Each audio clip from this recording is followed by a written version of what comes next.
روزنامه راینیشه پستی آلمانی در راپورت که اشکره کرد که ولات آلمانیا دریا پروگراما دوباره نشته جیبونه و هن پروگرام مروویین دن پیشوازی لبهتری 11,000 پنابرین سوری کریه.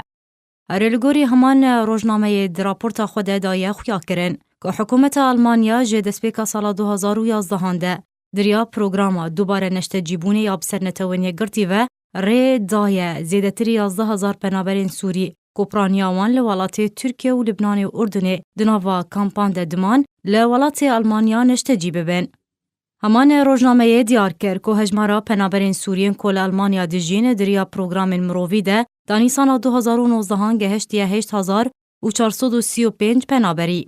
که به که هجمارا گشتیا پنابرین سوری این که بیاسایی در باسی آلمانیا بونه و نشته جیبونه گهشتیه 10,846 کسی.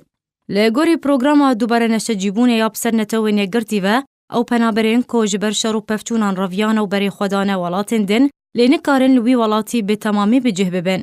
پیوسته لولاتن اوروپی بجه ببن و ورنه نشته جی کرن و مافی وان جیواره پاراستن. ولات آلمانیا جبلی بجداربوناوی ده پروگرام دوباره نشته جیبونه یا بسر نتوی نگرتی و روها بجداری ده جیب جی کرنا پروگرام دوباره نشته جیبونه اوروپی ده جیدکه. کلگوری و پروگرامی پیوسته هجمارا پنابران لالمانیا دنابرا سال 2018 و سال 2019 ده بگهجه 10,200 پنابری.